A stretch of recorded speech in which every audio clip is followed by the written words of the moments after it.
आज हम लोग problem based on NCERT solution chapter के अंतर्गत एनसीईआरटी के बुक में जो न्यूमेरिकल प्रॉब्लम्स दिए गए हैं हम लोग उसको डिस्कस करेंगे। इसके पहले हम लोग सॉल्यूशन चैप्टर के जितने थ्योरेटिकल टॉपिक्स थे इस पर लगभग हम लोग 12 वीडियो बनाए हुए थे। समय की कमी के कारण या ये कहिए कि वीडियो लंबे होने के कारण हम लोग उसमें न्यूमेरिकल प्रॉब्लम अलग ये न्यूमेरिकल प्रॉब्लम इंक्लूड कम किए थे, लेकिन एनसीईआरटी के जितने भी प्रॉब्लम न्यूमेरिकल प्रॉब्लम हैं इन सबको हम लोग वन बाय वन डिस्कस करेंगे। एनसीईआरटी में कुछ सब्जेक्टिव क्वेश्चंस भी हैं और कुछ न्यूमेरिकल प्रॉब्लम्स भी हैं। तो इसके जितने भी सब्जेक्टिव क्वेश्चंस हैं ये सारे के सारे सब्जेक्टिव क्वेश्चंस ये हम लोग टॉपिक के अंतर्गत पढ़ चुके हैं। जैसे आइडियल सॉल्यूशन के क्या कैरेक्टर हैं, नॉन आइडियल सॉल्यूशन के क्या कैरेक्टर हैं, या फिर किस तरह से किस सॉल्यूट और सॉल्वेंट में किस तरह के इंटरैक्शन कार्य करते हैं, ये सारे थ्योरेटिकल क्वेश्चंस हम लोग प्रीवियस वीडियोस में पढ़ चुके हैं। हम लोग सिर्फ यहाँ न्यूमेरिकल प्रॉब्लम डिस्कस करेंगे। तो हम लोग क्वेश्चन नंबर भी दे रहे हैं और क्वेश्चन भी लिख रहे हैं। सॉल्यूशन चैप्टर में सबसे पहला न्यूमेरिकल है ये आपका क्वेश्चन नंबर 2.2।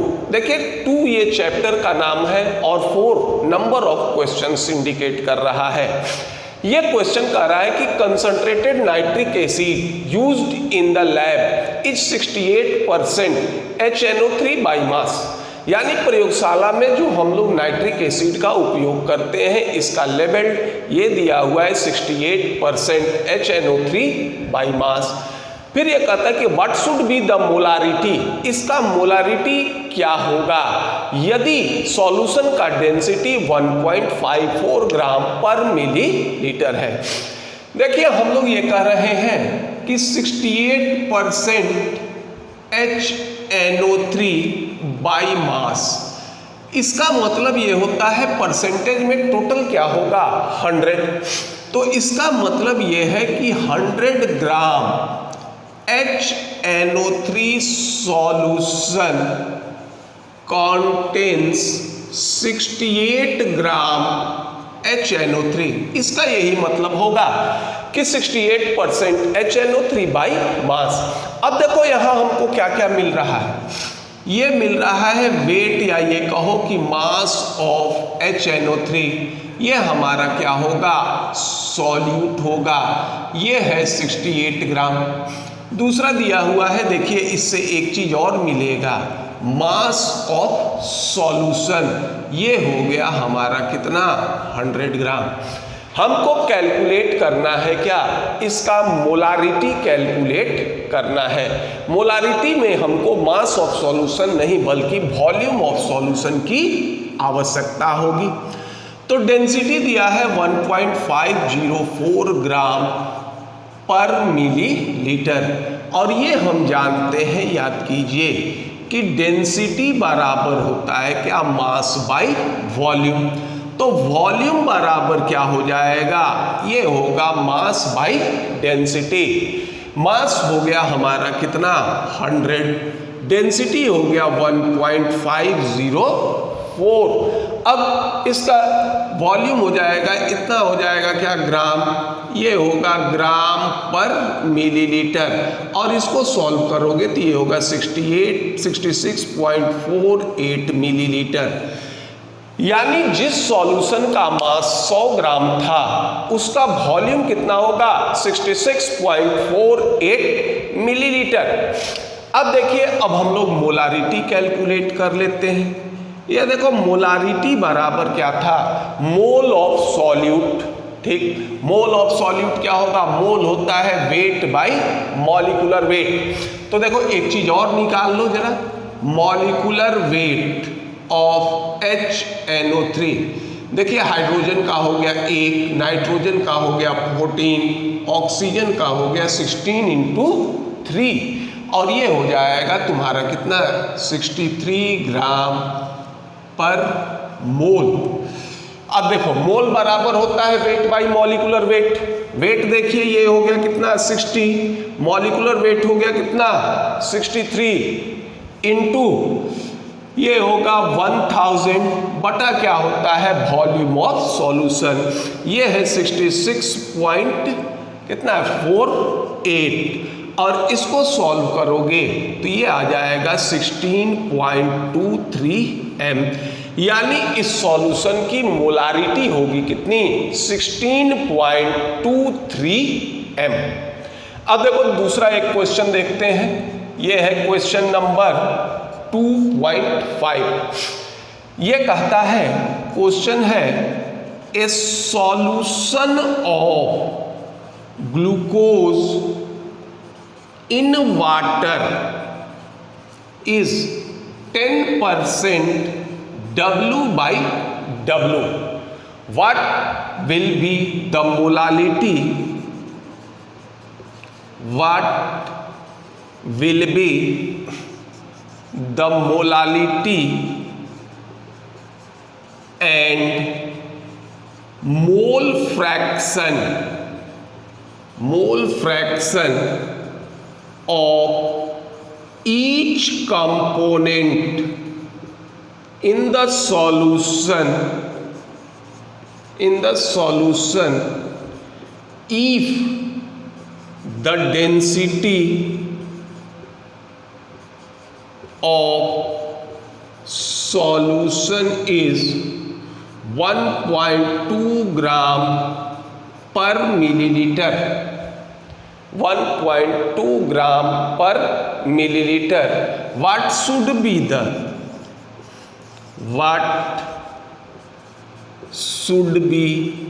the molarity। देखिए ये क्वेश्चन कह रहा है कि हमारे पास ग्लूकोज का सॉल्यूशन है जिसका स्ट्रेंथ दे रहा है 10% W/W।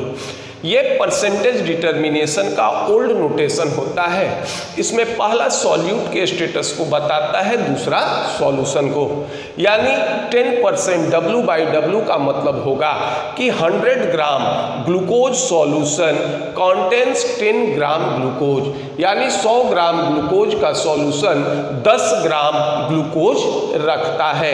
इससे हमको इतना इंफॉर्मेशन मिलेगा। तो ये हो गया 100 gram glucose solution contains 10 gram glucose, ठीक है। अब देखिए इसमें हमको क्या निकालना है, एक निकालना है मोलालिटी, दूसरा है क्या मोल फ्रैक्शन, और सॉल्यूशन का डेंसिटी दिया है तो ये बताना है क्या मोलारिटी बताना है। अब देखिए इससे क्या क्या इंफॉर्मेशन हमारे पास है, वेट ऑफ सॉल्यूट ये हो जाएगा कितना 10 ग्राम। अब इसका मॉलिक्यूलर वेट निकाल सकते हो, मॉलिक्यूलर वेट ऑफ ग्लूकोज ये देखिए ये होता है 180 C612 × 6 प्लस H12 1 × 12 × 6 × 16 ये होगा 180 ग्राम पर मोल, ठीक है। अब 100 ग्राम सॉल्यूशन है तो ये दे रहा है वेट ऑफ सॉल्यूशन ये हो जाएगा कितना 100 ग्राम। अब देखो 10 ग्राम सॉल्यूट है, 100 ग्राम सॉल्यूशन है तो ये भी निकाल सकते हो, ये होगा वेट ऑफ सॉल्वेंट ये हो जाएगा 100 - 10 ये हो जाएगा कितना 90 ग्राम हो जाएगा। अब यहाँ हमको ये इंफॉर्मेशन मिल गया, सॉल्यूट का वेट हो गया 10 ग्राम, वेट ऑफ सॉल्यूशन है कितना 100 ग्राम, ग्लूकोज का मॉलिक्यूलर वेट कितना है 180, वेट ऑफ सॉल्वेंट कितना है 90 ग्राम। एक चीज और दिया है डेंसिटी ऑफ सॉल्यूशन देखो दिया हुआ है कितना 1.2 ग्राम पर मिलीलीटर, तो अब ये निकाल दो वॉल्यूम। वॉल्यूम बराबर होता है कितना, मास बाई डेंसिटी। वॉल्यूम बराबर होगा मास बाई डेंसिटी। वॉल्यूम हो मास हो गया 100, वॉल्यूम हो डेंसिटी हो गया 1.2, ये हो जाएगा 83.33 मिलीलीटर। यानी जिस सॉल्यूशन का मास 100 ग्राम था, इसका वॉल्यूम कितना हो गया, 83.33 मिलीलीटर। इतना इंफॉर्मेशन हमको इस क्वेश्चन से प्राप्त होता है। अब हम आसानी से इसका मोलारिटी भी निकाल सकते हैं, मोलालिटी भी निकाल सकते हैं, और mole fraction of each component भी हम ज्ञात कर सकते हैं। तो इसमें कुछ दूर, अब पहले इसको नोट डाउन कर लीजिए, उसके बाद इसका कुछ दूर हम लोग हटा देंगे। अब देखिए, इसको यहां तक हम लोग हटा देते हैं। अब यहां था कि देखो मोलारिटी पहले निकालते हैं। पहले हम लोग क्या निकाल रहे हैं, देखिए मोलारिटी। तो मोलारिटी बराबर होता है पहले mole of solute, wait by molecular wait. देखो सॉल्यूट हो गया ग्लूकोज, वेट हो गया 10, मॉलिक्यूलर वेट हो गया कितना 180, डिवाइड करते हैं किससे 1000 से। देखिए मोलारिटी में हम डिवाइड करेंगे किससे, वॉल्यूम ऑफ सॉल्यूशन 83.33। और यही देखो, अगर हम मोलालिटी काउंट करते हैं तो सिर्फ अंतर कितना होगा कि इसमें हम डिवाइड किससे करेंगे, वॉल्यूम ऑफ सॉल्यूशन नहीं बल्कि मास ऑफ सॉल्वेंट से, और मास ऑफ सॉल्वेंट होता दिया हुआ है कितना 90। अब इसको अगर हम सॉल्व करते हैं तो अगर आप इसको सॉल्व कीजिएगा तो ये आ जाएगा, इसका मोलारिटी आ जाएगा आपका 0.666, ये हो जाएगा सॉल्व करोगे तो ये इसका मोलारिटी होगा, और ये होगा 0.617, ये हो जाएगा किसका मोलालिटी। अब देखो ये हम लोग निकाल रहे हैं मोल फ्रैक्शन ऑफ ग्लूकोज। देखो तो मोल फ्रैक्शन कितने के बराबर होगा, मोल ऑफ ग्लूकोज। देखिए मोल हो गया कितना 10/180 upon mole of glucose plus mole of water. Water का मास हो गया कितना 90, मॉलिक्यूलर वेट हो गया कितना 18। और अब इसको सॉल्व कीजिएगा तो ये आ जाएगा 0.01097, और फ्रैक्शन में टोटल कंसीडर करते हैं कितना 1 के बराबर। तो 1 से घटा दोगे तो ये आ जाएगा तुम्हारा क्या, मोल फ्रैक्शन ऑफ H2O। ये होगा 1 - 0.01097, और इसको सॉल्व करोगे तो ये आएगा 0.98093।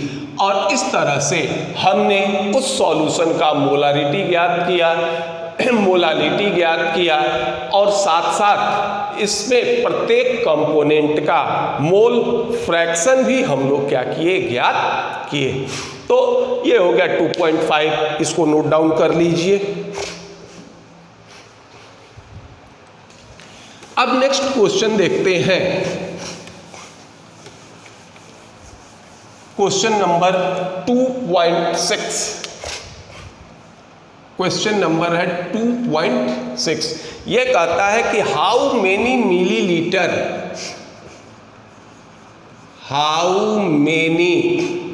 Millilitre of 0.1 m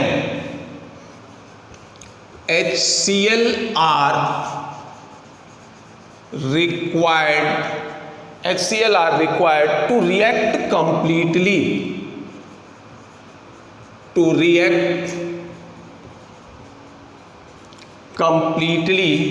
with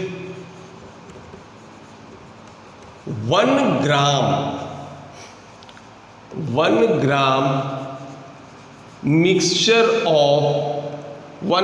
mixture of sodium carbonate and sodium bicarbonate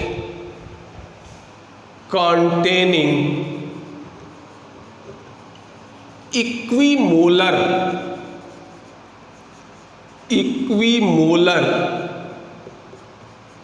mixture of these two। देखो क्वेश्चन ये कह रहा है कि 0.1 मिलीलीटर 0.1 m HCl के कितने मिलीलीटर सॉल्यूशन की आवश्यकता होगी जो 1 ग्राम सोडियम कार्बोनेट और सोडियम बाइकार्बोनेट से पूर्णतः प्रतिक्रिया करने के लिए आवश्यक होगी। देखो सोडियम कार्बोनेट से भी HCl प्रतिक्रिया करता है और सोडियम बाइकार्बोनेट से भी HCl प्रतिक्रिया करता है, लेकिन ये देता है कि मोल ऑफ सोडियम कार्बोनेट और मोल ऑफ सोडियम बाइकार्बोनेट दोनों क्या है, समान है। तो अब देखिए सबसे पहले तो इसके दोनों का अमाउंट चाहिए। अब मान लो ये मान लेते हैं, सपोज करो कि वेट ऑफ Na2CO3 ये मान लेते हैं, अगर x ग्राम हम मान लें तो ये हो जाएगा वेट ऑफ NaHCO3 ये हो जाएगा कितना 1 - x ग्राम हो जाएगा। ये भी हम कैलकुलेट कर सकते हैं। देखो molecular weight of Na2CO3 sodium का होगा कितना 23, तो ये हो गया 23 × 2 प्लस कार्बन हो गया 12, ऑक्सीजन हो गया 16 × 3, ये हो जाएगा 106 ग्राम पर मोल। और ये भी कैलकुलेट कर लो कि weight of molecular weight of NaHCO3 देखिए सोडियम का होगा कितना 23, हाइड्रोजन हो गया 1, कार्बन हो गया 12, ऑक्सीजन हो गया 16 × 3, ये हो जाएगा आपका कितना 84 ग्राम पर मोल। क्वेश्चन ये कहता है कि बोथ यानी सोडियम कार्बोनेट और सोडियम बाइकार्बोनेट दोनों का मोल क्या है, समान है। तो ये हो गया मोल ऑफ Na2CO3 ये बराबर किसके हो गया, मोल ऑफ NaHCO3 के। तो मोल बराबर होता है वेट बाई मॉलिक्यूलर वेट। देखो वेट ऑफ Na2CO3 कितना हो गया x, मॉलिक्यूलर वेट हो गया कितना 106, ये होगा कितना 1 - x, ये हो जाएगा कितना 84। क्रॉस मल्टीप्लिकेशन कर दो, 84x बराबर होगा 106 - 106x, ये होगा 84x प्लस 106x बराबर 106, इसलिए ये होगा x बराबर 1, इस तरह से नहीं लिखते, पहले एक स्टेप और ले ले, 190x बराबर 106, इसलिए x बराबर हो गया 190 अपॉन ये हो जाएगा 106 अपॉन 190, ये हो जाएगा x का मान आ जाएगा आपका 0.5578 ग्राम। x माने किसको थे, सोडियम कार्बोनेट को। तो ये हो गया आपका वेट ऑफ Na2CO3 ये हो गया 0.5578 ग्राम, और दूसरा ये होगा वेट ऑफ NaHCO3 ये होगा 1 - 0.5578 ग्राम। और इसको अगर सॉल्व करोगे तो ये आ जाएगा आपका 0.4422 ग्राम। अब दोनों का मोल निकालो, तो इसका क्या हो गया, मोल ऑफ Na2CO3 बराबर, देखिए मोल ऑफ NaHCO3 दोनों में से कोई ले लो, ये होगा 0.5578 बटा 106 या 0.4422 बटा 84, सारे जो होंगे ये क्या होंगे ये बराबर होंगे। और इसका मोल कैलकुलेट करोगे तो ये होगा 0.00526, यानी इतना ही मोल सोडियम कार्बोनेट होगा और इतना ही मोल हमारा क्या होगा, सोडियम बाइकार्बोनेट होगा। अब ये देखते हैं कि सोडियम कार्बोनेट और सोडियम बाइकार्बोनेट किस रूप से प्रतिक्रिया करते हैं। देखो Na2CO3 ये प्रतिक्रिया करेगा HCl से, तो ये बनाएगा 2NaCl plus CO2 plus H2O। और अगर सोडियम बाइकार्बोनेट ये HCl से प्रतिक्रिया करेगा तो ये बनाएगा NaCl plus CO2 plus H2O। अब देखिए, एक मोल Na2CO3 ये कितने मोल HCl से प्रतिक्रिया करता है, 2 मोल से। तो एक मोल NaHCO3 ये प्रतिक्रिया करता है किससे, 1 मोल HCl से।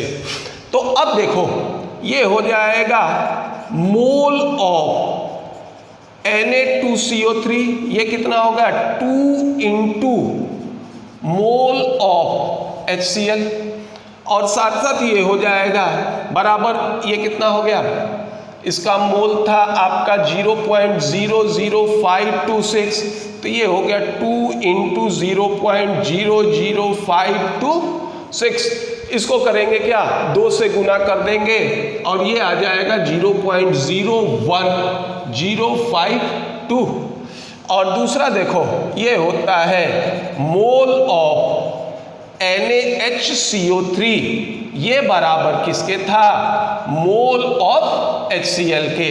तो ये हमारा कितना है, 0.00526, तो ये भी होगा 0.00526। इसलिए टोटल मोल कितने के बराबर हो जाएगा, ये हो जाएगा 0.01052 प्लस 0.00526। और इस दोनों को अगर आप जोड़ लीजिएगा तो ये हो जाएगा आपका 0.01578 मोल। ठीक, अब निकालना हमको क्या था, वॉल्यूम।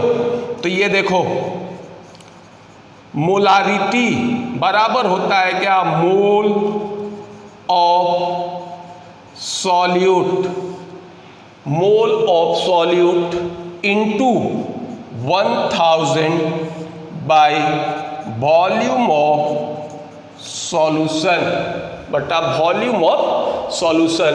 देखो, इसके कुछ दूर हम लोग इसको हटा दें, फिर इसको सॉल्व कर रहे हैं। देखिए, मोलारिटी हो गया कितना, 0.1, मोल हो गया आपका 0.01578 इंटू 1000 बटा वॉल्यूम ऑफ सॉल्यूशन, और सॉल्व करोगे तो ये आ जाएगा, वॉल्यूम ऑफ सॉल्यूशन आ जाएगा 157.8 मिलीलीटर, यानी 0.1 m HCl के इतने मिलीलीटर की आवश्यकता होगी यदि 1 ग्राम मिक्सचर में सोडियम कार्बोनेट और सोडियम बाइकार्बोनेट दोनों के मोलों की संख्या क्या होगी, समान होगी। तो पहले इसको नोट डाउन कर लीजिए। नेक्स्ट है क्वेश्चन नंबर 2.7। नेक्स्ट क्वेश्चन देख रहे हैं, ये है आपका क्वेश्चन नंबर 2.7। ये कहता है कि ए solution obtained by mixing A solution obtained by mixing 300 gram of 25% and 400 gram of 40% by mass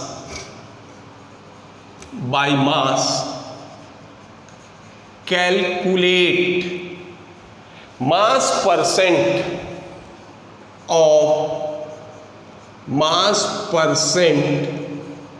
of resulting solution। देखो इसमें दो सॉल्यूशन को हम मिला रहे हैं। एक सॉल्यूशन है 25%, सॉरी ये है 25%, इसका हमने 300 ग्राम लिया। दूसरा है 40%, इसका हमने क्या लिया, ये 40% लिया। दोनों सॉल्यूशन को हमने मिला दिया। तो दोनों सॉल्यूशन को मिला दिया तो अब ये जो रिजल्टेंट सॉल्यूशन बना इसका परसेंटेज बाय मास ज्ञात करना है। तो ये देखिए 25% सॉल्यूशन बाय मास, इसका मतलब क्या होता है?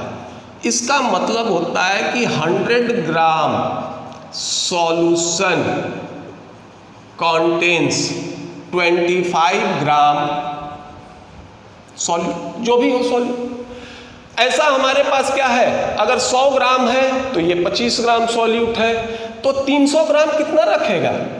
इसलिए 300 ग्राम सॉल्यूशन क्या करेगा, कंटेन्स 3 × 25 यानी 75 ग्राम सॉल्यूट रखेगा।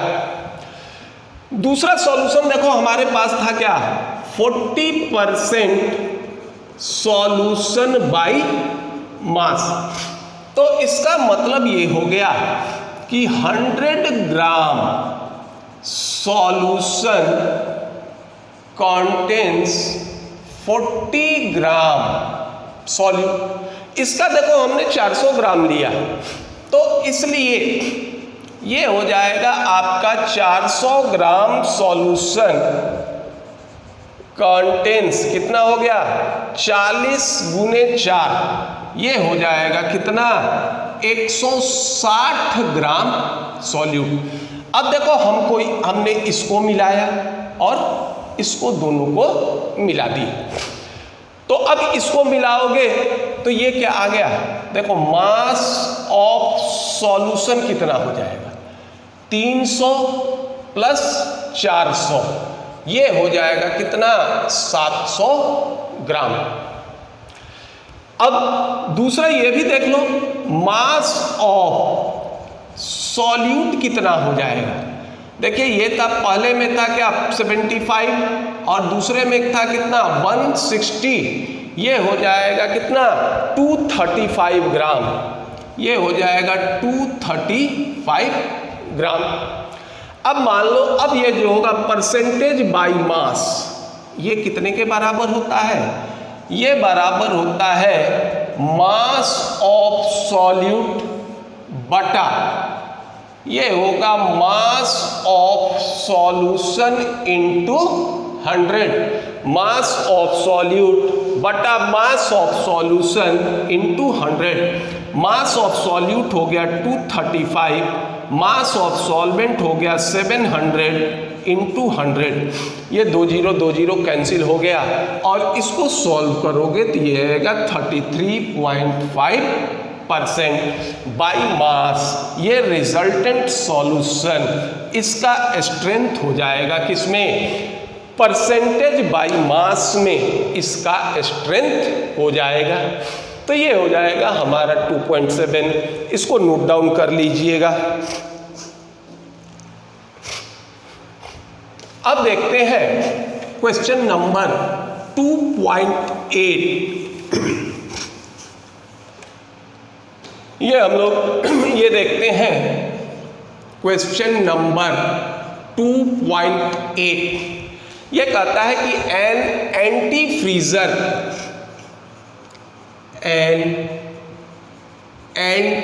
Freezer solution is prepared by,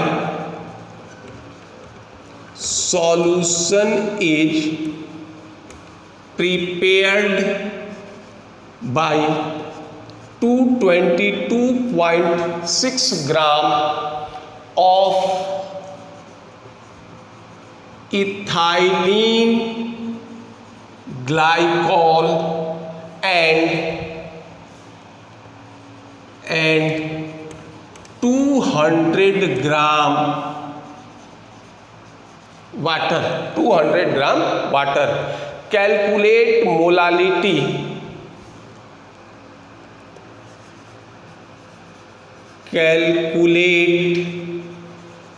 molality if density of solution is,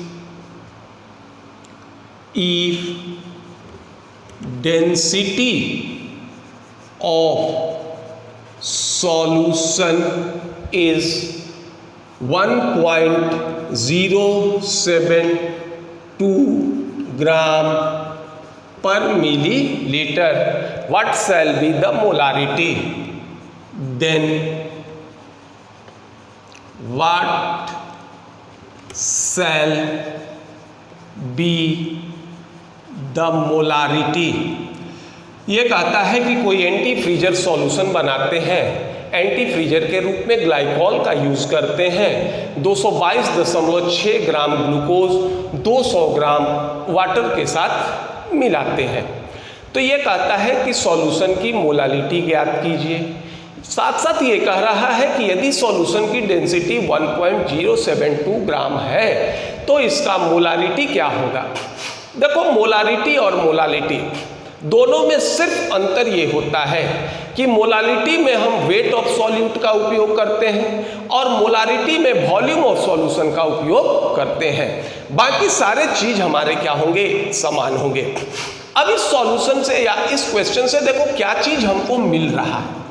देखिए है, पहला तो वेट ऑफ सॉल्यूट मिल गया, वेट ऑफ सॉल्यूट हो गया 222.6 ग्राम, सही है। अब देखिए ये कह रहा है क्या, वेट ऑफ सॉल्वेंट, ये कितने में मिलाया गया है, 200 ग्राम।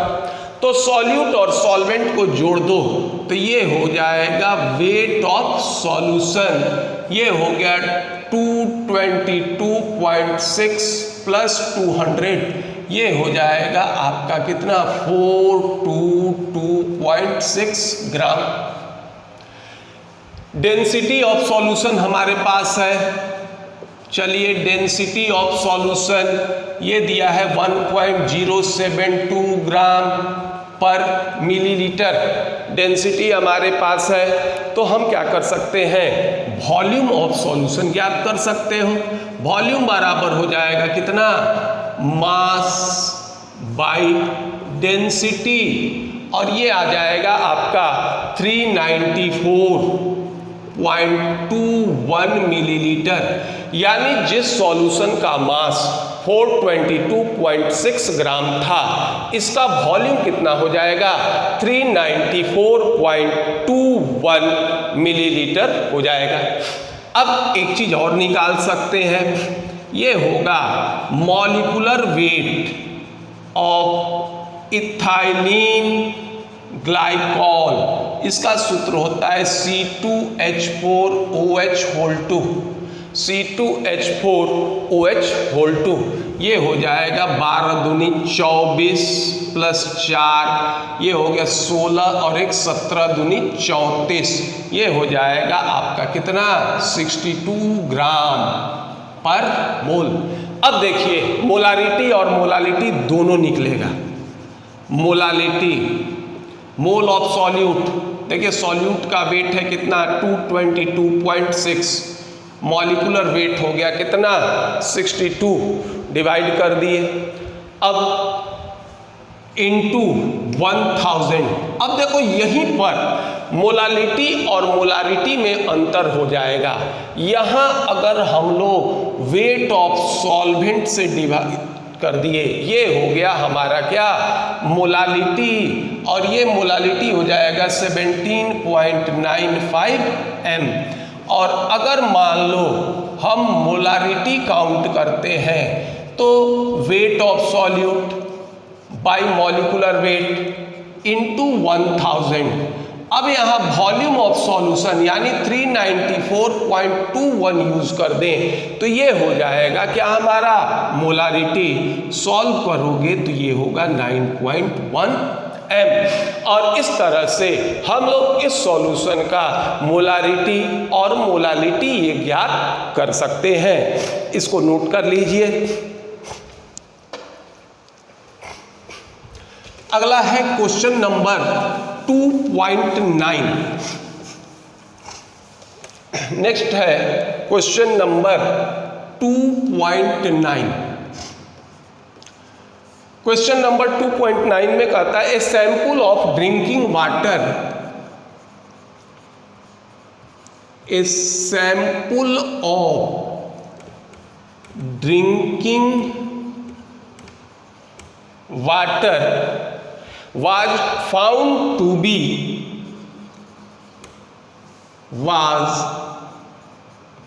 found to be severely contaminated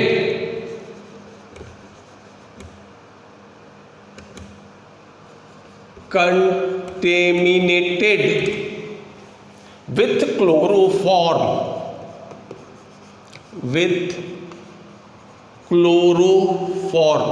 सूत्र होता है CHCl3। The level of contamination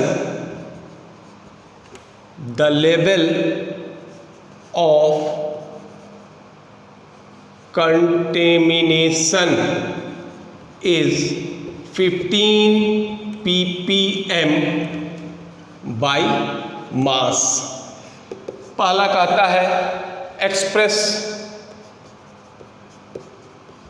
express percentage by mass, और दूसरा कहता है क्या, मोलालिटी ऑफ सॉल्यूशन।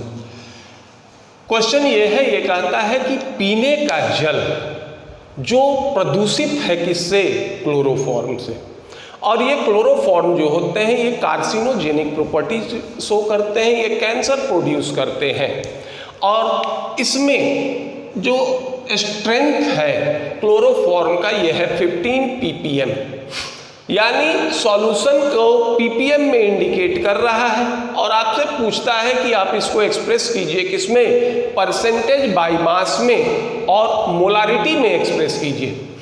अब देखो सबसे पहला ppm का मतलब क्या होता है, पार्ट पर मिलियन, यानी weight of solute present in 10⁶ gram of solution. और अगर परसेंटेज काउंट करेंगे तो ये कितना है, 10⁻², यानी 100 में। तो देखो फर्स्ट तो हम इसी तरह से निकाल लेते हैं, ppm बराबर होता है क्या, वेट ऑफ सॉल्यूट बटा ये हो जाएगा क्या, वेट ऑफ सॉल्यूशन इंटू 10⁻⁶। अब देखिए ppm है हमारा कितना, 15 ppm है, ठीक, 15 ये क्या हो गया ppm, यानी 10⁻⁶ में, इस तरह से मत निकालो, डायरेक्ट निकाल लो, 10⁻⁶ में सीधा होगा 10⁻⁶ ग्राम सॉल्यूशन contains 15 ग्राम, ये मतलब होता है। अब एक में कितना हो गया, 15 बटा 10⁻⁶, परसेंटेज हो जाएगा कितना, 100 में या 10 स्क्वायर में, ये होगा 15/10⁻⁶ इंटू 10⁻², ये हो गया 15 इंटू 10⁻⁴%, 15, या फिर इसको कर लो, इस तरह से करो 0.0015% बाई मास। ये एक्सप्रेस हो गया किसमें, परसेंटेज बाई मास में। देखिए हमने एक चीज और कहा था कि ppm का उपयोग हम लोग उस समय करते हैं जब सॉल्यूशन में सॉल्यूट की मात्रा काफ़ी कम होती है। अगर मान लो हम इसी सॉल्यूशन को अगर परसेंटेज में एक्सप्रेस करते हैं तो ये वैल्यू का होता है दशमलव के तीसरे अंक तक, यानी 1/1000, ये हजारवें मान में अंतर आता है। अगर हम डेसिमल के 2 अंकों में तुलना करें तो ये वैल्यू क्या होगा, ये नेग्लिजिबल हो जाता है। तो वैसे सॉल्यूशन जिसमें सॉल्यूट की मात्रा काफ़ी कम होती है, इसको हम लोग एक्सप्रेस करते हैं किसमें, ppm में। अब देखिए, अब दूसरा कहता है कि मोलालिटी ज्ञात कीजिए। चलिए मोलालिटी के लिए क्या है, वेट ऑफ सॉल्यूट। तो देखो वेट ऑफ सॉल्यूट देखो ये कितना हो गया, मान लो ये हो गया क्या आपका, सीधा ये ले रहे हैं 0.0015 ग्राम। तो देखो वेट ऑफ सॉल्यूशन लोगे कितना 100। अगर मान लो 15 यूज करते हो तो वेट ऑफ सॉल्यूशन कितना लेना पड़ेगा 10⁶। अब देखिए वेट ऑफ सॉल्यूशन हो जाएगा कितना 100 ग्राम। अब अगर मान लो ये काउंट करो, वेट ऑफ सॉल्वेंट कितना हो जाएगा 100.0000 माइनस 0.0015, इसको हम लोग घटा दे, ये आ जाएगा 99.998 ग्राम। अब इसका मॉलिक्यूलर वेट ऑफ CHCl3, देखिए कार्बन का 12, हाइड्रोजन का 1, क्लोरीन हो गया 35.5 × 3, ये हो जाएगा 119.119.5 ग्राम पर मोल। अब सारे वैल्यू हमारे पास है, हम क्या करें आसानी से इसका मोलालिटी ज्ञात कर सकते हैं। तो देखो मोलालिटी बराबर होता है मोल ऑफ सॉल्यूट। सॉल्यूट का वेट कितना है भाई 0.0015, मॉलिक्यूलर वेट कितना है 119.5 × 1000 अपॉन वेट ऑफ सॉल्वेंट कितना हो गया 99.998, और इसको अगर सॉल्व करेंगे तो ये आएगा 1.25 × 10⁻⁴ m, यानी जो सॉल्यूशन का स्ट्रेंथ पार्ट पर मिलियन में 15 ppm था, इसका परसेंटेज कितना होगा 15 × 10⁻⁴%, और अगर इसका मोलालिटी ज्ञात करते हैं तो ये होगा 1.25 × 10⁻⁴m। और इस तरह से इस सॉल्यूशन को हम लोग परसेंटेज बाय मास और मोलालिटी में एक्सप्रेस कर देते हैं। तो हम लोग इस तरह से 2.9 तक देखे। अगले पार्ट में हम लोग 2.9 से आगे बढ़ेंगे और इस तरह से सॉल्यूशन चैप्टर में NCERT बेस्ड जो भी प्रॉब्लम होंगे सारे प्रॉब्लम को हम लोग 3 या 4 वीडियो में कंप्लीट कर देंगे। तो अगर आपको ये वीडियो पसंद आए तो आप इसे लाइक कीजिए, सब्सक्राइब कीजिए। धन्यवाद।